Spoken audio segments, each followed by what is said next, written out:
Kalau kesalahan pemain pelatih nggak bisa kontrol. Iya. Bisa meminimalisir. Maguire juga error terus kan gitu kan. Memang di klub penting banget Bruno Ya, Fernandes, ya, tapi ya. ketika di tim nasional ketutup bayang-bayangnya sama sosok Ronaldo, Bernardo Silva, biar rame MU harus kalah. Vip. Jadi 3 kali beruntun loh. Kalau MU menang nggak ada bahan. Ya, Jadi benar. bagusan dia kalah.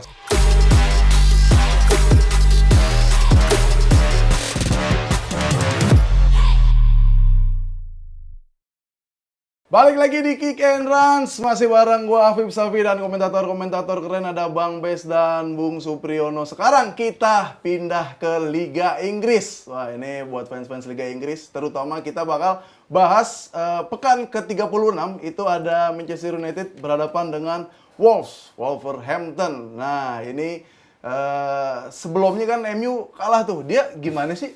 Kan Arsenal lagi angin-angin, Newcastle lagi kalah, kenapa dia ngikut kalah juga, kayak gitu. Kan nggak bisa cetak gol. Iya, itu dia.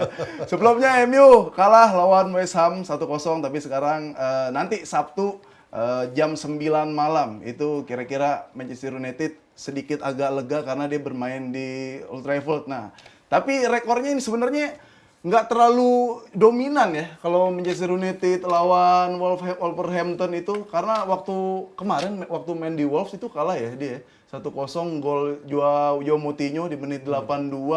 MU juga catat 6 clean sheet dari 8 pertandingan terakhir melawan Wolverhampton di seluruh kompetisi. Iya, dua kekalahan beruntun kan membuat posisi MU kan sebenarnya belum aman juga. Benar. Kan? Apalagi sekarang Liverpool dengan MU hanya berbeda 1 poin. Masa untuk pertandingan besok mau kalah lagi? Kalau kalah lagi berarti kesempatan untuk Liga Champions berarti gagal dong. Artinya apa? Mentality di situ yang akan berbicara, tidak hanya taktikal. Taktikal nomor berapa? Yang penting adalah motivasi mereka untuk bisa keluar dari tekanan dengan hasil 2 kekalahan beruntun. Iya, iya. Tapi yang menarik tadi nggak bisa golin. Ya sekarang kan squad masih sama tuh ya. Paling dia rotasi Weghorst, Rashford. Kenapa sih nggak bisa golin gitu? Masih Gue sama. ngelihatnya ada ketergantungan dengan seorang Marcus Oh, Rashford. Ketika Marcus Rashford musim ini gacor banget, golin 2, golin 1, golin terus. Tapi ketika dia nggak golin, itu buntu MU.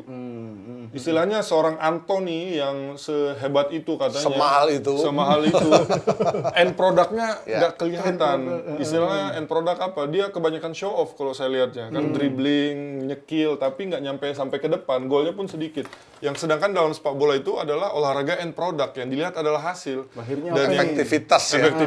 Akhirnya yang bisa golin di MU menurut gue cuman Rashford. Dulu ada Bruno Fernandes, cuman sekarang Bruno Fernandes lebih ke support. Dan ketika Rashford nggak bisa golin, yang lain malah ikut-ikutan nggak golin. 2 pertandingan lu kebobo kalahnya 1-0.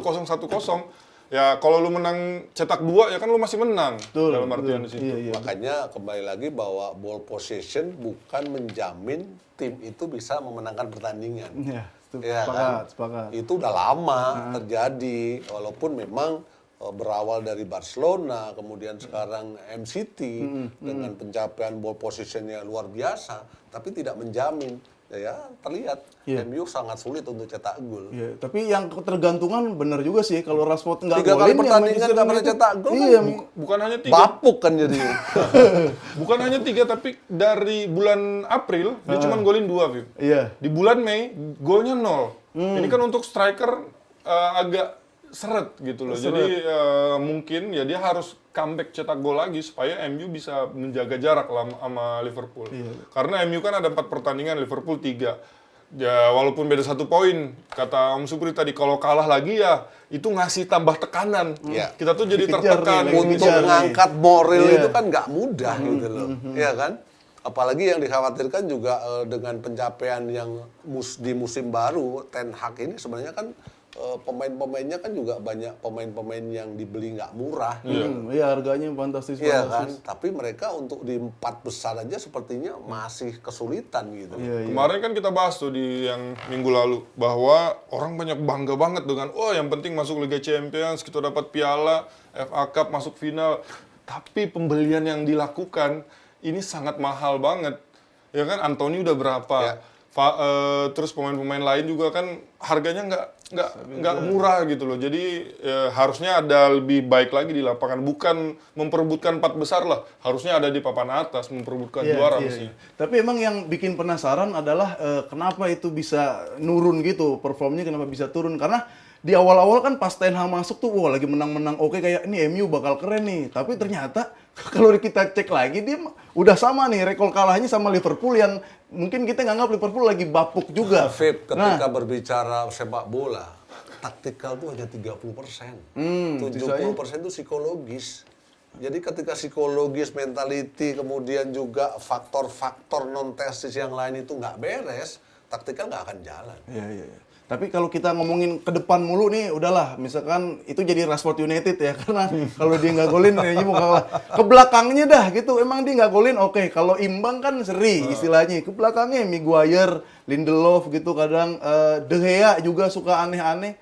Itu susah banget menangani sebagai pelatih. De Gea musim ini, kalau kesalahan pemain, pelatih nggak bisa kontrol. Iya. Bisa meminimalisir. Maguire juga error terus kan gitu kan.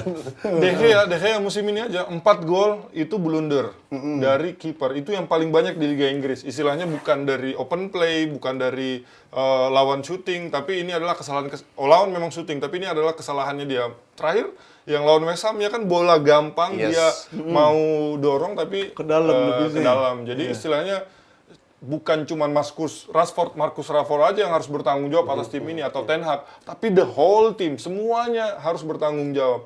Sekarang kan sepak bola itu bukan cuma 11 yang main. Oke, yang main memang 11 di lapangan, tapi kan cadangannya ada. Ya. Terus kalau latihan, emang latihan pemain inti cadangan beda? Kan enggak, sama porsinya, pemanasannya sama. Mestinya kualitas pemain cadangan ini ya mendekatilah dengan pemain inti ketika pemain inti ini cedera. Dan so far gue lihat MU nggak bisa ngejawab itu. Pemain-pemain cadangan MU yang menggantikan Lisandro Martinez cedera, nggak bisa, nggak cukup. Terus Rafael Varane nggak perform juga nggak cukup. Marcus Rashford nggak perform juga nggak ada yang ganti. Nah ini menurut gue MU punya ketergantungan dengan 11 pemain utama. Jadi akhirnya ya ketika trouble, nggak ada solusi. Ya, jadi kalau nggak ada solusi, kita lihat dulu ini beberapa statistik terakhir Wolves berhadapan dengan Manchester United. Itu di 2020 MU masih menang 1-0, 2021 masih menang juga 2-1. Tipis-tipis sebenarnya. Tipis ya. Ini beda 1 semua ya. Iya, apalagi di pertandingan terakhir awas Wolves menang ya 3-1 Betul. loh. Di home. Iya. Dan kita lihat ini harus diwaspadai karena musim lalu mereka kalah di home di Old Trafford. Jadi ya walaupun dibilang dia punya rekor bagus di home, tapi buktinya Wolves musim lalu masih bisa menang gitu lawan MU. Dan Wolves tidak banyak berubah skuadnya. Yang ganti pelatihnya memang, dan mereka memang ada di papan bawah, tetapi kekuatan timnya ya nggak terlalu banyak berubah. Ini yang patut diwaspadai. Apalagi Traore kalau udah punya determinasi kan luar biasa itu kan gitu loh. Akademi mana? Barcelona.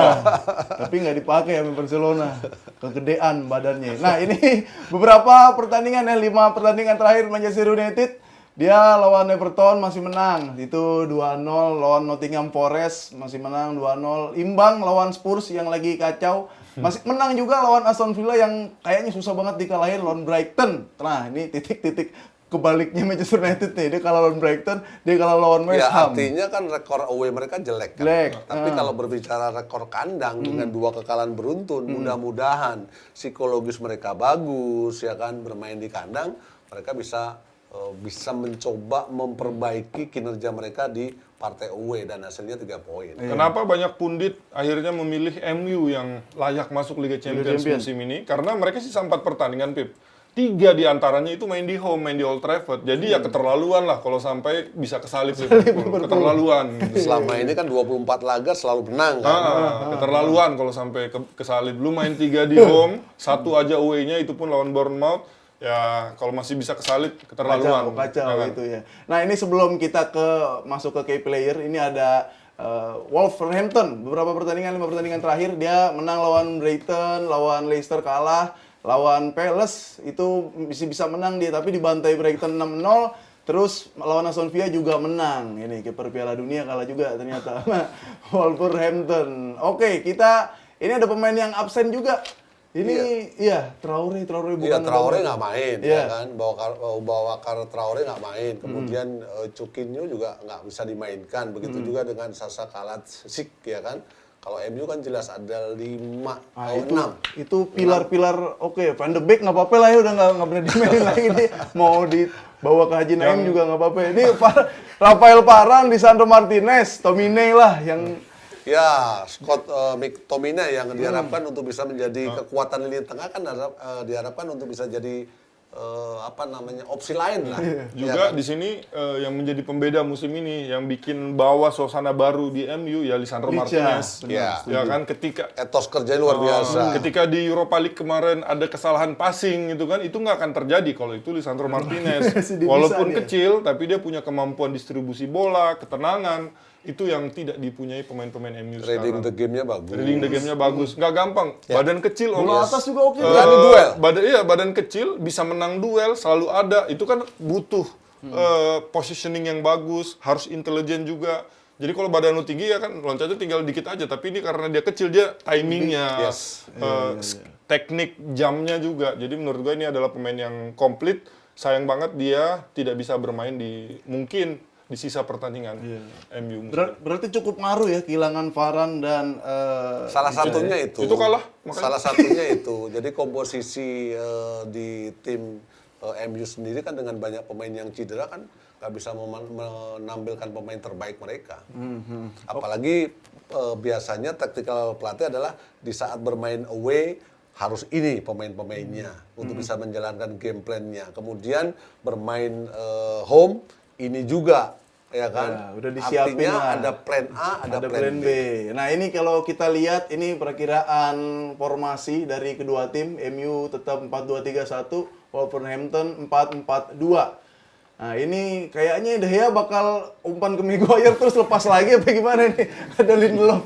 Ini Kalau bener aku nggak dia? melihatnya tetap ya peran Eriksen dan Casemiro sebagai dua jangkar, dua double pivot itu akan sangat krusial untuk bisa mengantisipasi di saat Rashford melakukan attacking, transisi terlambat karena kekuatan Wolverhampton pasti akan melakukan serangan dari dua flank mereka. Nah kalau lu lihat Bang Bes, ini Weghorst sebenarnya works gak sih? Dia kan Enggak. dibeli niatnya kan Enggak, jawabannya enggak. Karena apa? Karena dia nggak diperpanjang kan. Oh, berarti iya, apa? Pemain yang nggak diperpanjang berarti mungkin ya pelatih pasti akan nyari yang lebih bagus lagi buat musim depan. Kan dia dengan opsi perpanjangan. Kabarnya opsi perpanjangannya udah nggak diaktifin. Ya udah, ya sampai sini aja mungkin perjalanannya dia di MU. Jadi musim depan harus dari klub Nah, lagi. mungkin gini, orang-orang kan menganggapnya Weghorst tuh karena si Ten Hag-nya pengen punya pemain yang mirip Haaland, punya nomor 9-nya gitu. Cuma ternyata pas Weghorst main itu dia bagian yang nge-press di awal kan, nge-press mental yang ambil Sancho, yang ambil ini, ya itu mungkin nggak works ya menurut lu. Tapi kalau di depannya nih, Om, ini Ya. udah pas gak sih? Rashford sebenarnya di kiri, Sancho di kanan, kadang dia tukar-tukar tuh. Kalau melihat visi bermain Rashford, kemudian juga kecepatan dia dan beberapa kali berani untuk melakukan shooting dengan di saat dia melakukan cutting inside, memang sebenarnya udah tepat ya. Cuman memang akurasi shooting dia yang memang harus lebih dipertajam lagi. 3 kali pertandingan tidak mampu cetak gol, ini menjadi masalah untuk di depan dari MU gitu. Kenapa didatangkan Weghorst ke Manchester United? Karena ada kebutuhan nomor 9 nggak ada katanya. Kan berharap Rashford ngisi posisi itu, tapi kan dia bukan pemain nomor 9, dia kan sayap ya kan, Wing-wing tapi lah. bisa menggantikan sewaktu-waktu. Kemudian Ada Anthony Martial terlalu stylish ya. yang sudah bertahun-tahun di MU tapi ya end produknya lagi-lagi nggak semaksimal itu. Akhirnya didatangkan Wout Weghorst. Kan formasi 4-2-3-1, satu yang terakhirnya kan 9. 9 terakhir bukan klasik zaman dulu 10 sama 9, 2 striker. Sekarang kan pakai yang 9. Jadi dia nyari striker yang bisa jadi referensi kalau bahasa pelatihnya apa? Pantul, buat dipantul-pantulin, buat ini ya. Martial bukan tipikal itu. Tipikal itu. bisa dia, Rashford juga bukan tipikal Iya, long, iya, terus dia duel, bukan juga. Nah, mungkin dia ngelihatnya supaya ada opsi serangan. Ya, Wout Weghorst. Ya. Posturnya juga ideal. Pengen beli Darwin Nunes nggak bisa, ya kan. Terus Erling Haaland ya kalah. Luka Toni udah pensiun, ya kan? Mario Gomez sudah nggak main. Walaupun Peter sebenarnya ada tipikal nomor 9, tapi udah Siapa lagi sih udah 9? senior dan di Liga Italia kan. Zeko, kemudian Masih bisa siapa lari. namanya Milik yang di Vlahovic. Milan, Giroud. ya kan? Tapi kan udah Udah nggak uzur, bisa lari di usianya Liga kan Inggris. nggak muda. Benar. Nah, ini kita lihat head to head pemain Manchester United dan Wolverhampton dari kiper dulu mungkin, David De Gea, 34 tahun tuh. Ya bareng sama Jose Sa. ya, sama mendapatkan menit bermain kurang lebih sama ya. De Gea 34, kemudian Jose Sa 35, kemudian clean sheet-nya memang beda 4 ya untuk De Gea 15 kali, kemudian untuk Jose Sa 11 kali. Save-nya tipis lah. Tipis, Ini kan iya. menjadi apa namanya? Parameter, menjadi ya? pemain yang penting juga, apalagi sekarang penjaga gawang bukan Cuman nangkep-nangkepin doang. goalkeeper tapi goal player Iya, yang sudah terlibat di saat tim melakukan build up. Nah, ini kita ke pinggir tengah dulu, ke belakang dulu. Ada Luke Shaw, kalau dibacanya orang Inggris Luke Shaw dan Max Kliman. Nah, ini Luke Shaw nih gimana sih, kadang-kadang dia juga main dijadiin CB tuh kalau Ten Hag lagi pusing, lagi mau coba-coba. Gimana nih, Bang Bes? Ya, ini adalah salah satu pemain yang rutin main di tim nasional. Terus performanya di tim nasional kebawa sampai ke klub. Ya. Jadi di Inggris, di ranah Inggris, back kiri menurut gua nggak terlalu banyak. Dan salah satunya yang terbaik adalah Tempatnya dia. sepertinya udah dia kunci ya. Salah satunya adalah dia sejak Euro 2020 ya, dia cetak gol juga di lawan Italia. Menurut gua salah satu pilar MU lah dengan segala kelebihan dan kekurangan dia. Nah, kalau Max Klinsmann, kancahnya gimana nih kancahnya Max Klinsmann? Perhatiin banget ya kita ya Max Klinsmann. Boleh kita ke tengahan lagi dah ya. Ini ada dua Portugal. Ini baru nih Bruno Ini yang Fernandes. ada rumor Ruben Neves mau ke Barcelona. Barcelona. Amin, gantinya Ya, Ansu Fati kan. Tukar nasi padang juga nggak apa-apa Ansu Fati mah. Ini Bruno Fernandes 33 tahun itu sama Ruben Neves. 33 laga. 33 laga. 33 tahun. Setelah mata gua. 33 laga. Ya sejauh ini sih pencapaiannya memang tidak semengkilap musim Ya, lalu. ketika dilatih oleh Yang lama kan, pelatih yang lama kan. Sekarang kan dia baru mampu mencetak 6 gol, 7 assist ya. Itu pun juga sebenarnya nggak terlalu konsisten kalau dibandingkan dengan apa namanya Ruben Navas ya. Dia mampu menciptakan 6 gol, kemudian 1 assist. Iya, Ini berbeda nasib, Vip. Bruno Fernandes sama Ruben Neves ketika kita bahas tim nasional.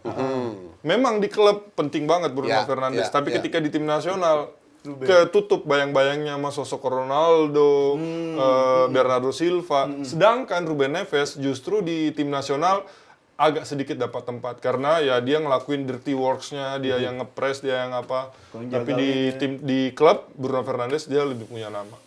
Tapi emang beda sih, Ruben Neves tuh emang defend gitu Iya. kan. Kalau Bruno emang yang bener-bener di belakang striker mainnya.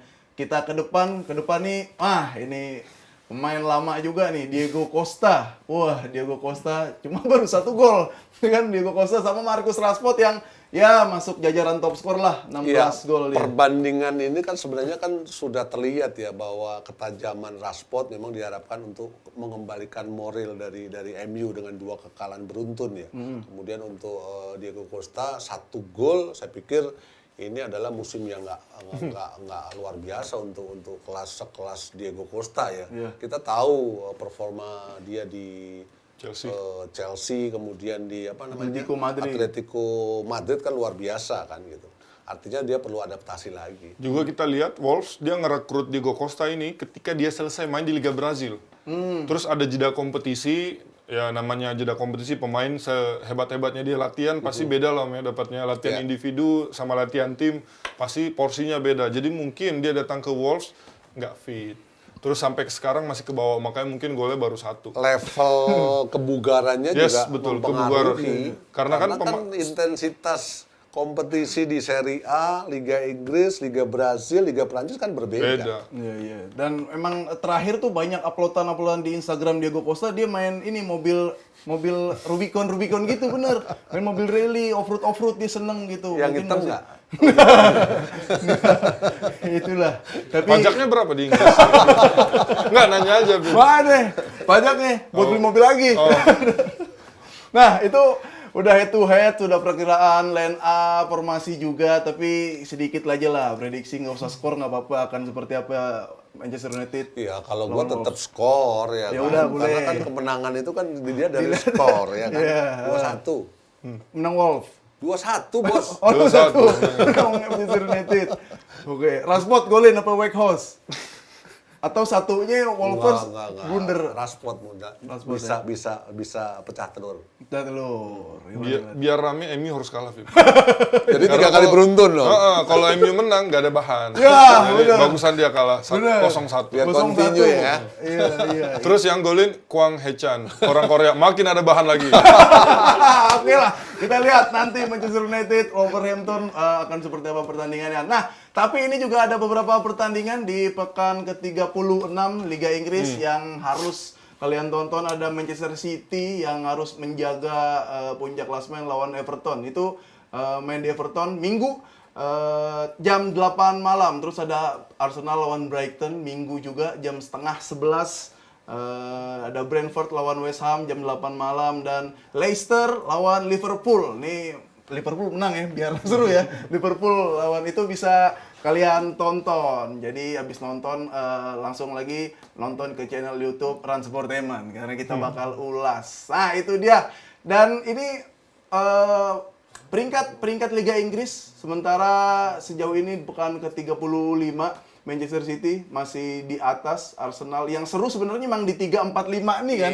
Iya. Cuman yang Jadi menarik lihat pencapaian produktivitas golnya 89 memasukkan ya, hanya 31 kebobolan. Ini sangat produktif sekali ya. 11 lagi 100. Iya. Terus kemudian untuk Newcastle ini juga pencapaian yang luar biasa. Mereka tetap konsisten di posisi ketiga. Manchester di posisi keempat ya. Walaupun memang masih ditunggu karena pencapaian di pertandingan 2 kali pertandingan terakhir kan underperform. Iya. Arsenal yang sangat disayangkan bisa Iya, kehilangan kalau banyak juara. poin kemarin terus. 274 hari kalau nggak salah ya. Mereka selalu ada di puncak dan seru, sekarang seru. disalip oleh Manchester City dan sekarang Manchester Kebanyakan City seri ya mungkin. Betul, kalau kami City kalah nggak apa-apa lah ya, maksudnya yang sebelumnya seri-seri juga di degradasi nih. Ada Soton, Leeds, ada Leicester gitu, udah nggak selamat kali ya? Atau jangan-jangan Everton masih bisa ke situ 3 poin-poinnya? Masih bisa tuh Everton tuh, turun tuh. Ya selisihnya kan cuma 2 poin. Everton 32, kemudian Leicester 30, Leeds 30, kemudian Southampton juga 24. Ya, Nottingham aja 3-3 yang ya. bikin beda nasib. Karena Leeds lawannya Newcastle, Leicester lawannya Liverpool, Everton lawannya City. Ya kan berat-berat semua. Setuju sih. Jadi dalam sebuah tim memang dibutuhkan faktor luck tuh memang. Betul. Tapi untuk Southampton nih 24 ya dia, 24 langsung turun aja langsung ke Championship, nggak usah nunggu sampai akhir laga. Tapi sedikit sebelum kita akhiri segmen ini, yang masuk Liga Champion Liverpool apa Manchester United? Manchester United. Wow, Bang Bes, biar rame. Biar rame. MU lolos Liga Champion, rame juga, Viv. Oh iya sih bener. Kan belum tentu bisa sukses di Liga Champion. Kalau babak belur di Liga Champion musim depan, rame juga. Benar, kita tunggulah nanti MU apa masuk Liga Champion atau enggak, tapi ini... Tapi gue tetap sabar menunggu MU untuk berada di Liga Champions. Ketemu Barcelona, kita balas dendam Barcelona. Itulah dia tadi analisa dari komentator-komentator kita yang segar-segar terus, prima-prima terus, dan udah review juga, preview juga Manchester United lawan Wolverhampton. Jangan lupa nonton Liga Inggris nanti pekan 36. Nah, setelah ini bakal ada pembahasan yang menarik lagi, makanya tetap stay tune terus di Kick and Runs.